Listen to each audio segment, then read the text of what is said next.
નમસ્કાર મિત્રો, હું કિરણ સર ગઢવી આજે ધોરણ 12 સંસ્કૃત વિષયમાં 12મો પાઠ કંકણસ્ય તુ લોભેન જે હિતોપદેશમાંથી લેવામાં આવ્યો છે અને એના રચયિતા નારાયણ ભટ્ટ છે. વિદ્યાર્થી મિત્રો, આપની ટેક્સ્ટબુકની અંદર પાના નંબર 50 ઉપર આ પાઠ આવેલો છે. 12મો પાઠ કંકણસ્ય તુ લોભેન, જેનો અર્થ થાય કંકણના લોભ વડે. હિતોપદેશ નારાયણ ભટ્ટ રચિત છે. આ હિતોપદેશની અંદર પ્રાણી કથાઓ આવેલી છે. સામાન્ય રીતે નાના બાળકોને પ્રાણી કથાઓ વધારે ગમતી હોય છે. તો એવી પ્રાણી કથાઓ અને એ પ્રાણી કથાઓ દ્વારા અહીં બોધ આપવામાં આવેલો છે, જ્ઞાન આપવામાં આવેલું છે. પ્રાણી કથાઓ કહેતા કહેતા કવિને જ્યાં જ્યાં તક મળી છે ત્યાં ત્યાં કવિએ સુભાષિતો દ્વારા એટલે કે શ્લોકો દ્વારા અહીં બોધ આપેલો છે, ઉપદેશ આપેલો છે, જ્ઞાનની વાત કરેલી છે. કંકણસ્ય તુ લોભેન, કંકણના લોભ વડે.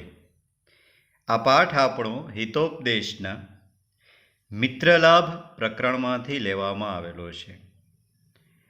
મિત્રલાભ પ્રકરણની અંદર જે પહેલી કથા છે એ પહેલી કથા અહીં આપવામાં આવેલી છે.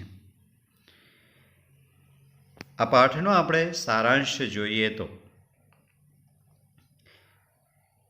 આ પાઠમાં એક વૃદ્ધ વાઘની વાત કરવામાં આવેલી છે.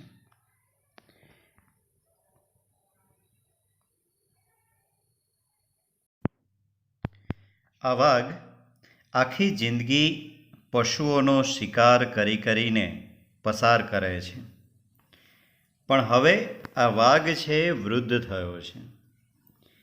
આ વાઘને શિકાર કરવાની તાકાત રહી નથી.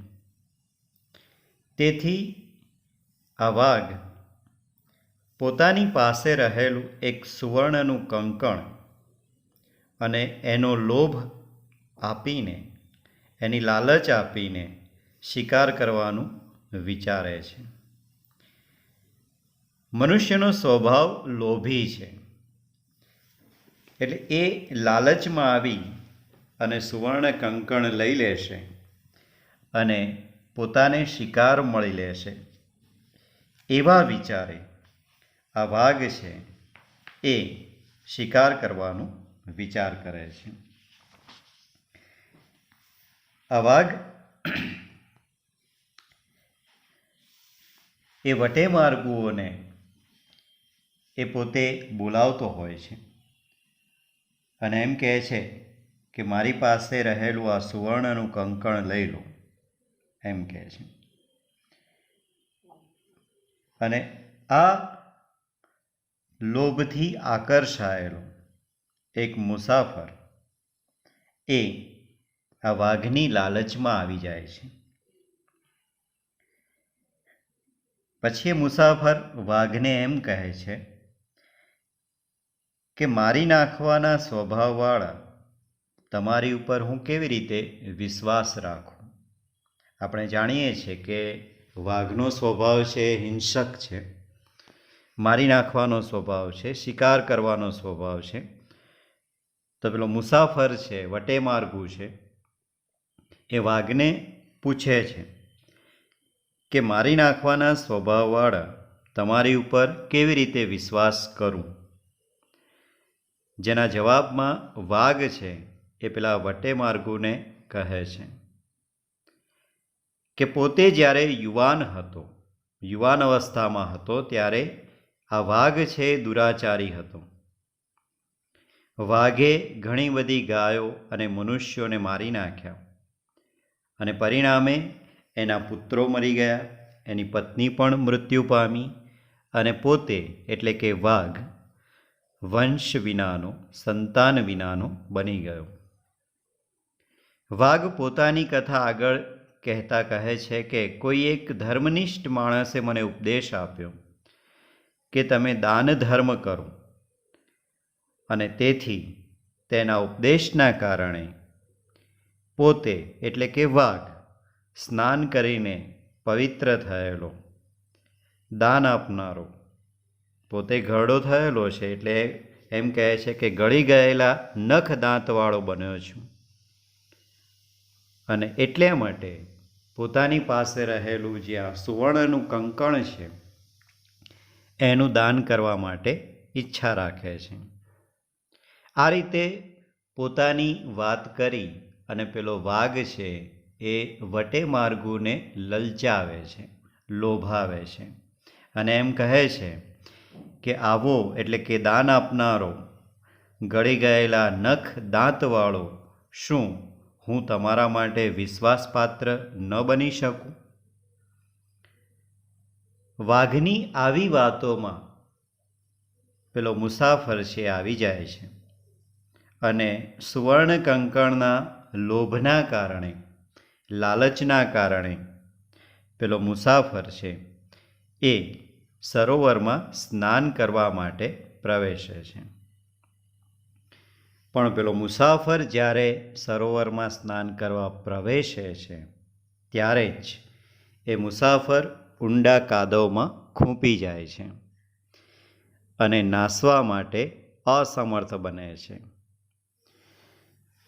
પેલો મુસાફર કે જે કાદવમાં ખૂંપી ગયો છે, ફસાઈ ગયો છે, એવા મુસાફરને વાઘ કહે છે કે અરે રે, તમે તો ઊંડા કાદવમાં પડી ગયા છો, આથી હું તમને ઊભા કરું, બહાર લાવું, એમ કહે છે. અને ધીમે ધીમે પેલો વાઘ છે એ મુસાફરની પાસે જાય છે.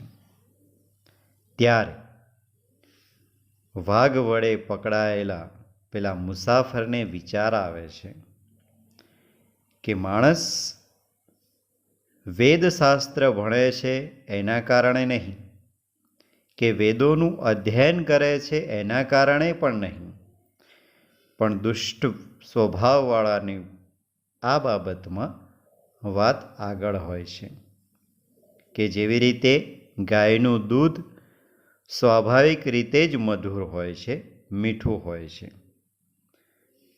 અર્થાત અહીં વાઘનો સ્વભાવ મારવાનો છે, વાઘનો સ્વભાવ હિંસક છે, તો એ પોતાનો સ્વભાવ બદલી શકે જ નહીં.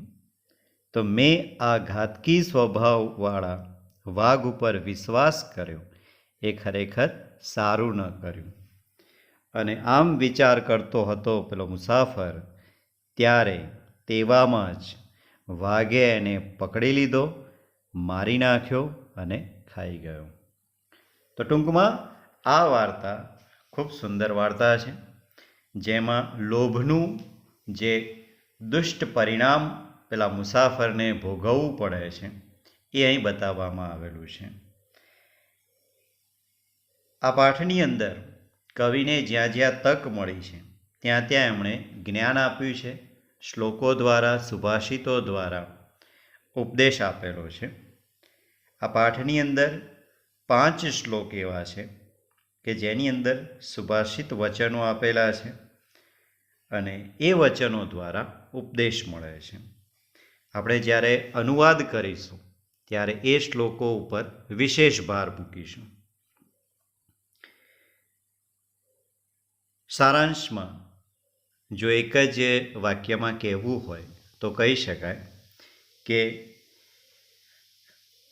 સુવર્ણ કંકણના લોભ વડે પેલા વાઘના વચનોમાં વિશ્વાસ રાખીને વટે માર્ગો મુસાફર છે એ સુવર્ણ કંકણના લોભ વડે એ મૃત્યુને પામે છે એમ કહી શકાય.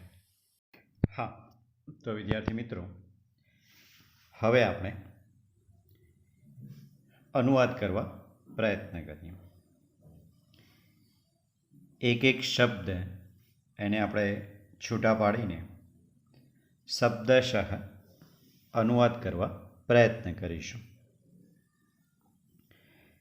તમારી ટેક્સ્ટબુકના 50મા પેજ ઉપર સૌ પહેલાં આપણે પહેલો પેરેગ્રાફ, પહેલો શ્લોક, એ પછીનો પેરેગ્રાફ, બીજો શ્લોક એ લેવાનું છે. જોઈએ આપણે. વિદ્યાર્થીઓને અનુવાદ કરવામાં સરળતા રહે એટલા માટે આપણે બે શબ્દો વચ્ચે અંતર રાખી અને અનુવાદ કરીશું, જેથી વિદ્યાર્થીઓ સારી રીતે સમજી શકે અને જે અઘરા શબ્દો લાગતા હોય એ શબ્દો તમે લખી પણ શકો છો. જે શબ્દો આવડતા હોય એ શબ્દો લખવાની જરૂર નથી, પરંતુ જે શબ્દો અઘરા પડતા હોય એ શબ્દો આપણે લખીશું. પહેલાં હું વાક્ય વાંચીશ, પછી આપણે એક એક શબ્દ અને એનો અર્થ જોવા પ્રયત્ન કરીએ. અથ પ્રાસાદ પૃષ્ઠે સુખોપવિષ્ટાનાં રાજપુત્રાણાં પુરસ્તાત પ્રસ્તાવક્રમેણ પંડિતો અબ્રવીત. અથ પછી, અથ એટલે હવે, અથ એટલે પછી, આવો બધો અર્થ થાય અથનો. પ્રાસાદ પૃષ્ઠે મહેલની છત ઉપર. પ્રાસાદ એટલે મહેલ, પૃષ્ઠે એટલે ઉપરની બાજુ એટલે અગાસી, છત ઉપર. સુખોપવિષ્ટાનામ સુખપૂર્વક બેઠેલા એટલે કે આરામ કરતા. રાજપુત્રાણામ રાજકુમારોની, રાજપુત્રાણામ રાજકુમારોની. પુરસ્તાત સમક્ષ, સામે.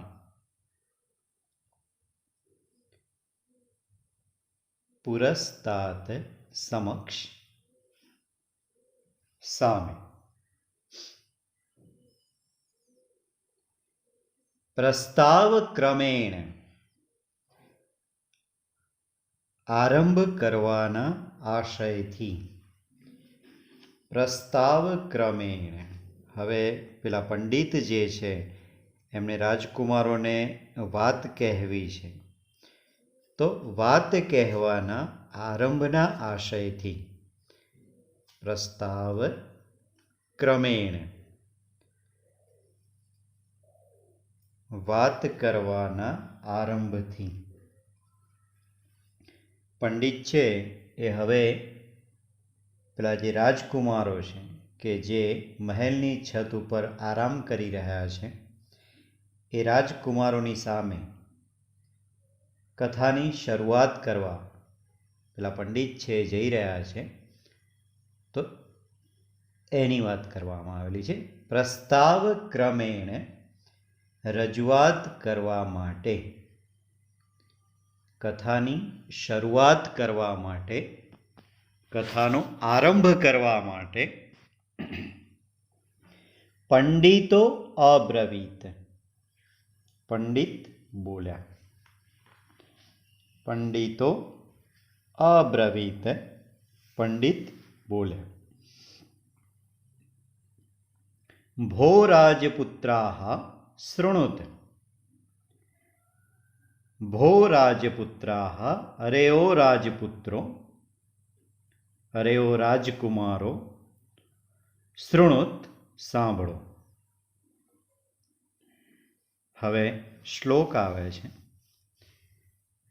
સુભાષિત છે. તો પહેલાં આપણે આખો શ્લોક વાંચી જઈશું અને પછી એનો અનુવાદ કરવા પ્રયત્ન કરીએ. શ્લોક 1. કાવ્યશાસ્ત્ર વિનોદેન કાલો ગચ્છતિ ધીમતામ વ્યસનેન તો મૂર્ખાણામ નિંદ્રયા કલહેન વા. ધીમતામ પહેલી લીટી છેલ્લો શબ્દ, ત્યાંથી આપણો અનુવાદ છે એ શરૂ થાય છે. જે શબ્દો અઘરા લાગે એ તમારે જોડે જોડે લખતા રહેવાનું છે. પહેલી લીટી છેલ્લો શબ્દ ધીમતામ, બુદ્ધિશાળીઓનો, બુદ્ધિમાન વ્યક્તિઓનો. ધીમતામ, બુદ્ધિશાળીઓનો, બુદ્ધિમાન વ્યક્તિઓનો. કાલો પહેલી લીટી છેલ્લેથી ત્રીજો શબ્દ કાલો. સમય, કાળ, સમય. આપણે ગુજરાતીમાં એ કાળ શબ્દ વાપરીએ છીએ. કાલો સમય. કાવ્ય શાસ્ત્ર વિનોદેન, કાવ્ય અને શાસ્ત્રના વિનોદમાં. ધીમતામ, બુદ્ધિશાળીઓનો સમય. કાવ્ય શાસ્ત્ર વિનોદેન પહેલી લીટી આગળના ત્રણ શબ્દો. કાવ્ય શાસ્ત્રના વિનોદ વડે ગચ્છતિ પસાર થાય છે, વીતે છે, જાય છે. પહેલી લીટી છેલ્લેથી બીજો શબ્દ ગચ્છતિ, પસાર થાય છે, જાય છે. વા અથવા અને વગેરે શબ્દોના અર્થ થાય. જ્યારે એવું પણ થાય. બીજી લીટી છેલ્લો શબ્દ મૂર્ખાણામ, મૂર્ખ વ્યક્તિઓનો સમય. બીજી લીટી ત્રીજો શબ્દ મૂર્ખાણામ, મૂર્ખ વ્યક્તિઓનો સમય. સમય છે અહીં અધ્યાહાર છે, આપણે કૌંસમાં લખવાનો છે. મૂર્ખાણામ, મૂર્ખ વ્યક્તિઓનો કૌંસમાં સમય, કૌંસ પૂરો. વ્યસનેન બીજી લીટી પહેલો શબ્દ વ્યસનમાં. નિંદ્રયા ઊંઘવામાં, નિંદ્રામાં. વા કલહેન અથવા ઝઘડવામાં. નિંદ્રયા ઊંઘવામાં, વા અથવા કલહેન ઝઘડવામાં. ફરી એકવાર આખો શ્લોક જોઈ લઈએ આપણે.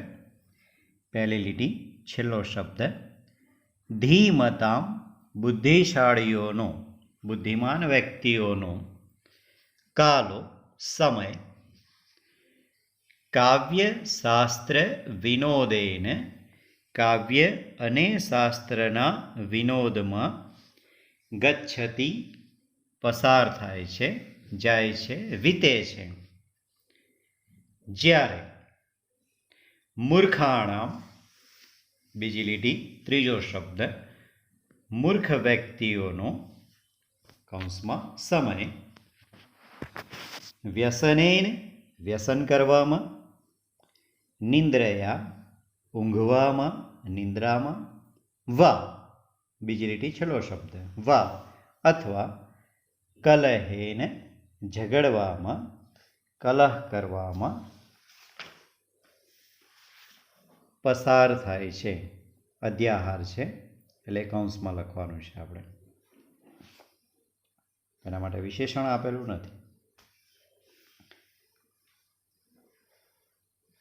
આખા શ્લોકનો અનુવાદ આપણે જોઈએ તો બુદ્ધિમાન વ્યક્તિઓનો સમય કાવ્ય અને શાસ્ત્રના વિનોદમાં પસાર થાય છે, જ્યારે મૂર્ખ વ્યક્તિનો સમય વ્યસનમાં, નિંદ્રામાં, ઊંઘવામાં અથવા ઝઘડવામાં પસાર થાય છે. તો પહેલો શ્લોક અહીં આપણે જોયો. આગળ અનુવાદ જોઈએ. પહેલાં વાક્ય વાંચી જઉં છું, પછી આપણે એક એક શબ્દનો અનુવાદ કરીએ. સ્ક્રીન ઉપર કે ટેક્સ્ટ બુકમાં ધ્યાન રાખશો. તત ભવતામ વિનોદાય કાક કૂર્મ આદિનામ વિચિત્રામ કથામ કથયિષ્યામિ.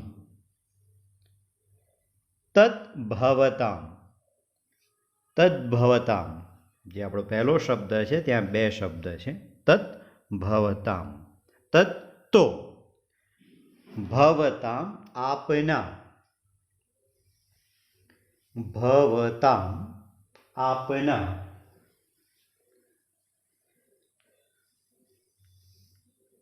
વિનોદાય મનોરંજન માટે, વિનોદ માટે, તમને ગમે એ માટે, વિનોદાય મનોરંજન માટે, કાક કાગડા, કાક એટલે કાગડા થાય સંસ્કૃતમાં, કૂર્મ કાચબા,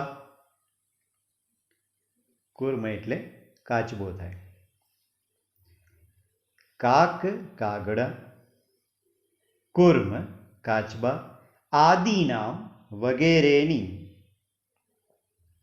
વિચિત્રામ અદ્ભુત, મનોહર તમને ગમે તેવી, એમ કહેવાનો આશય છે. કથામ કથયિષ્યામિ, કથા કહીશ. ફરીથી આખું વાક્ય જોઈ લઈએ આપણે.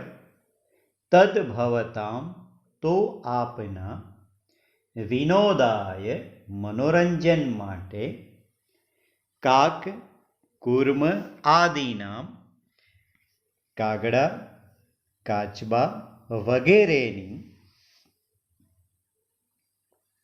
વિચિત્રામ અદ્ભુત, મનોહર સુંદર, આશ્ચર્ય પમાડે તેવી, કથામ કથા, કથયિષ્યામિ કહીશ. હવે રાજપુત્રો જે છે એ આગળ બોલે છે. રાજપુત્રૈ ઉક્તમ, રાજપુત્રો કહે છે અથવા રાજપુત્રો વડે કહેવાયું.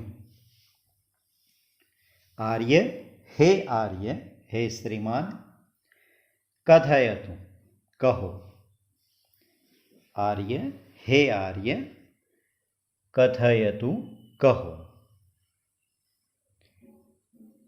સામાન્ય રીતે વાર્તા બધાને પ્રિય હોય એટલે રાજકુમારો પણ કહે છે કે આર્ય કથયતુ કહો. પંડિત ઉવાચ, પંડિત બોલ્યા. શૃણુત યુયમ, તમે બધા સાંભળો. શૃણુત એટલે સાંભળો અને યુયમ એટલે તમે બધા. પંડિત ઉવાચ, પંડિતે કહ્યું, પંડિત બોલ્યા. શૃણુત યુયમ, તમે બધા સાંભળો.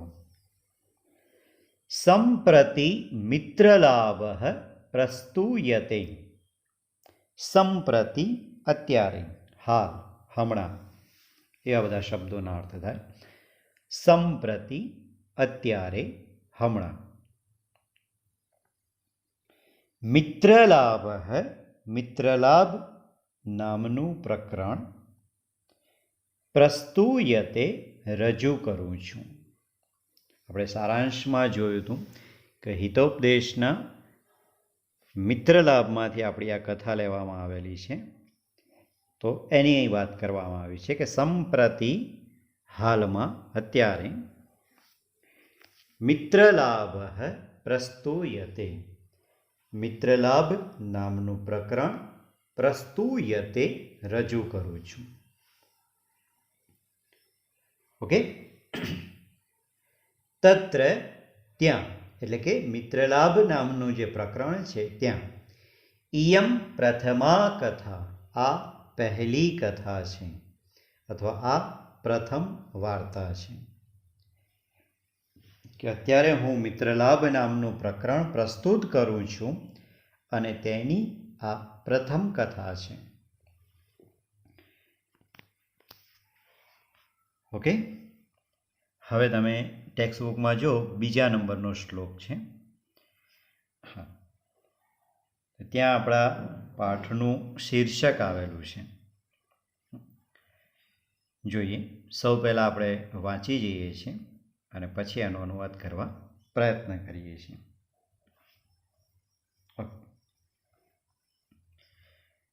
કંકણસ્ય તુ લોભેન મગ્નઃ પંકે સુદુસ્તરે વૃદ્ધ વ્યાઘ્રેણ સંપ્રાપ્તઃ પથિકઃ સંવૃતો યથા. આપણો બીજો શ્લોક છે. કંકણસ્ય તુ લોભેન મગ્નઃ પંકે સુદુસ્તરે વૃદ્ધ વ્યાઘ્રેણ સંપ્રાપ્તઃ પથિકઃ સંવૃતો યથા.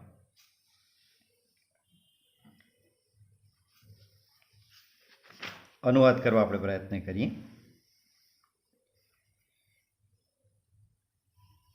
યથા બીજી લીટી છેલ્લો શબ્દ. જેમ કંકણસ્ય તુ લોભેન કંકણના લોભમાં કંકણસ્ય તુ લોભેન કંકણના લોભ વડે સુદુસ્તરે પહેલી લીટી છેલ્લો શબ્દ અત્યંત મુશ્કેલીથી બહાર આવી શકાય તેવા સુદુસ્તરે અત્યંત મુશ્કેલીથી બહાર આવી શકાય તેવા કંકણસ્ય તુ લોભેન કંકણના લોભ વડે સુદુસ્તરે અત્યંત મુશ્કેલીથી બહાર આવી શકાય તેવા પહેલી લીટી છેલ્લેથી બીજો શબ્દ પંકે કાદવમાં પંકે કાદવમાં મગ્ન ડૂબેલો. કમ્પ્લીટ. ફરી એકવાર.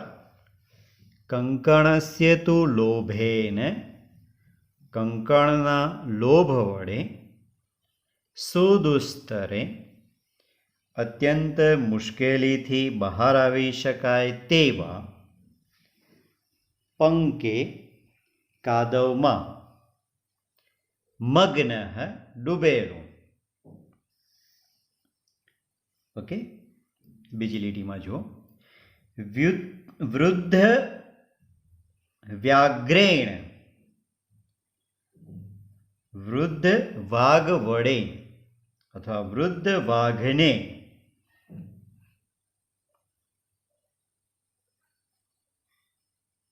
સંપ્રાપ્ત મળેલો પ્રાપ્ત થયેલો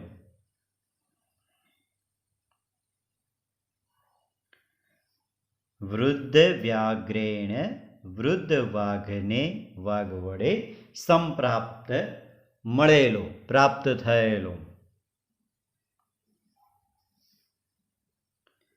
પથિકઃ મુસાફર. આગળનો શબ્દ બીજી લીટી છેલ્લેથી ત્રીજો શબ્દ પથિકઃ મુસાફર સમૃતો મૃત્યુ પામ્યો સમૃતો મૃત્યુ પામ્યો. ફરી એકવાર આખા શ્લોકનો આપણે અનુવાદ જોઈએ. બીજી લીટી છેલ્લો શબ્દ ત્યાંથી આપણો અનુવાદ શરૂ થાય છે. યથા જેમ કંકણસ્ય તુ લોભેન કંકણના લોભ વડે પહેલી લીટી છેલ્લો શબ્દ સુદુસ્તરે અત્યંત મુશ્કેલીથી બહાર આવી શકાય તેવા એની આગળનો શબ્દ પંકે કાદવમાં મગ્ન ડૂબેલો. અલ્પવિરામ. બીજી લીટીમાં હવે વૃદ્ધ વ્યાઘ્રેણ વૃદ્ધ વાઘ વડે સંપ્રાપ્ત પ્રાપ્ત થયેલો પથિક મુસાફર સમૃતો મૃત્યુ પામ્યો. અહીં એમ કહેવા માગે છે કે જેવી રીતે કંકણના લોભ વડે અત્યંત મુશ્કેલીથી બહાર આવી શકાય તેવા કાદવમાં ડૂબેલો પેલો મુસાફર કે જે વૃદ્ધ વાઘને પ્રાપ્ત થયો અને મૃત્યુ પામ્યો. તો અહીં આપણા આ કથાની શરૂઆત કરતા એ શ્લોકમાં સારાંશ જેવું કહી દે છે કે સોનાના કંકણના લોભના વડે પેલો પથિક છે એ અત્યંત મુશ્કેલીથી બહાર આવી શકાય તેવા કાદવમાં ડૂબી જાય છે અને પેલા વૃદ્ધ વાઘને પ્રાપ્ત થાય છે અને વૃદ્ધ વાઘ છે એ મુસાફરને મારી નાખે છે. ઓકે, તો અહીં આપણે શબ્દસહ અનુવાદ જોયો. હવે સમગ્ર અનુવાદ આપણી સ્ક્રીન ઉપર દેખાય જ છે. હું વાંચી જાઉં. હવે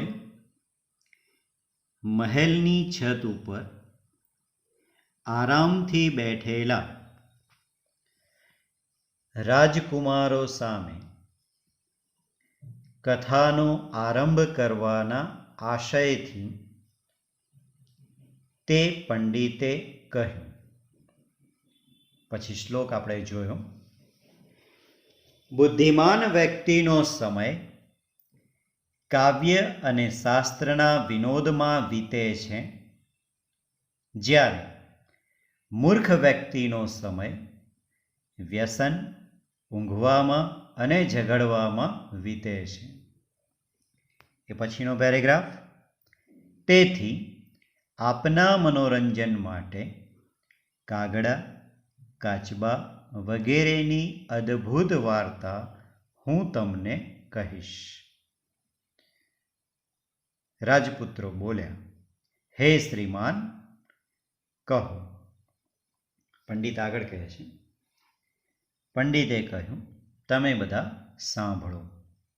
અત્યારે મિત્રલાભનું પ્રકરણ રજૂ કરું છું. તેમાં આ પ્રથમ કથા છે. શ્લોક નંબર 2. જેમ કંકણના લોભથી અત્યંત મુશ્કેલીથી બહાર આવી શકાય તેવા